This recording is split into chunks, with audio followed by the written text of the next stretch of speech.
Hi, hello, welcome to another sketchbook tour. I thought it'd be fun to look through two of my old sketchbooks from between 2018 to 2020, starting with this Strathmore Mixed Media sketchbook. The sketchbook took me 2 years to complete because I was so scared to draw in it. I remember this Strathmore sketchbook being kind of precious and I think a little bit expensive for me, and I was just stressed all the time. I also had a very clear idea of what I wanted my sketchbook to look like and it had to be perfect. This first spread also did not help the situation because I loved how this turned out. I still like it now. I think it's really beautiful.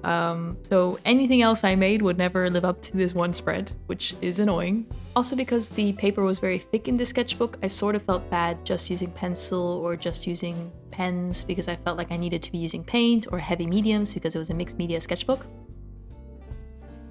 I very clearly remember this spread because this was the first time that I drew a person without a single reference, and I was very, very proud of myself, and it made me feel very confident that I could do this again.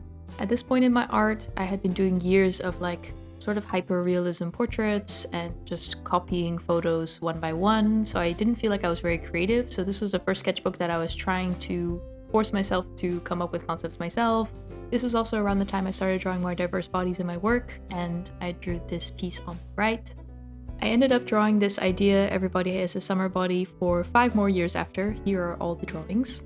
I did quickly realize that the first body I drew was in fact not as plus size as I thought it was, but I rectified that mistake as the years went on. This sketchbook was sort of the first time that I had one sketchbook which wasn't dedicated to a specific theme. I could just draw whatever I wanted in it. However, I did put a lot of pressure on myself to not just have random sketches and random bits and bobs. I wanted the spreads to feel sort of complete, and I wanted them to feel like pieces. And anytime I did a spread that I didn't end up liking, then it felt like I sort of failed that spread, when actually, for me, sketchbooks are a place of learning and trying new things. And I shouldn't be afraid to make mistakes in my sketchbook. That's what it's for. This was the first and last time I used a Strathmore sketchbook because I realized that the price point made me really stressed, and I would rather just buy a cheaper sketchbook, not be worried about filling it out, not be worried about making the most perfect pieces ever or wasting pages. And I think that's really helped me a lot, though I do have to constantly remind myself that my sketchbook does not need to be perfect and I can draw whatever I want. At this point, I was also attending a lot of live model drawing sessions on Zoom, particularly Body Love Sketch Club.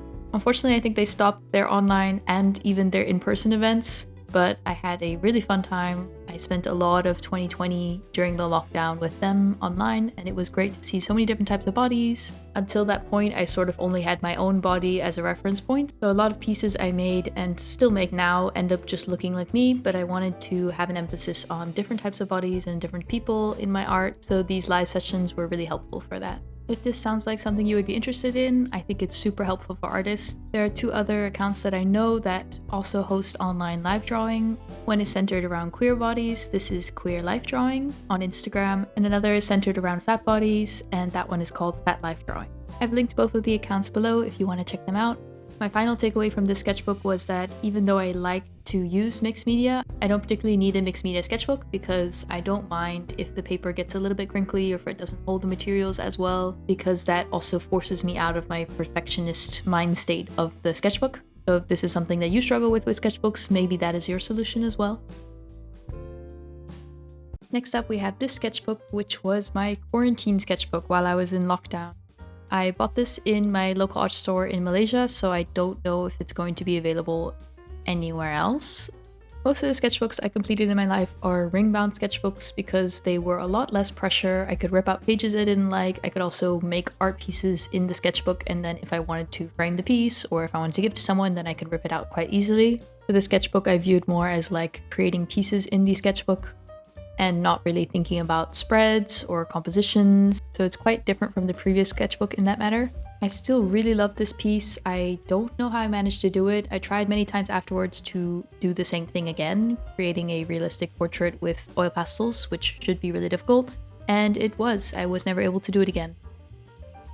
I was in lockdown with my sister in Malaysia, and we were doing a lot of fun challenges we created. The main one being we chose a picture from Pinterest, and then we would both draw the picture in our styles, trying to make the most of a not great situation that we were all put in. But we had a good time, we made a lot of art. So most of the pieces in this sketchbook are actually from those challenges. We sort of had to work with what we had in the house because we weren't really allowed to go shopping particularly. So we were doing a lot of oil pastel pieces, and this is the only time in my life that I really used oil pastels, and since then I have not either because I find them very messy and difficult to use. This was a common stage of my art that I tried to move away from since 2020, which was just a lot of portraits and taking a photo from Pinterest and redrawing that photo, and though I would add a little bit of my own style to it, it still always just looked a lot like the original picture, and I didn't feel like it was really creating anything meaningful, I guess. These are 2 self-portraits I created as an assignment for my uni, so I was doing uni at the same time while in lockdown in Malaysia. I was also experimenting at this point, trying not to draw portraits with the actual skin colors, but trying different colors to make it a little bit more interesting, but then I ended up with creepy green looking ladies, so I wasn't very good at that. But you have to make some bad art before you realize and learn how to make better art. And also that's what sketchbooks are for, so a lot of these pieces I don't love, but I learned and I've grown since then. Thank you for watching if you made it to the end of the video. I also have a sketchbook tour of a sketchbook I only finished a couple months ago if you wanted to see what my art looks like now. And I hope you have a great day.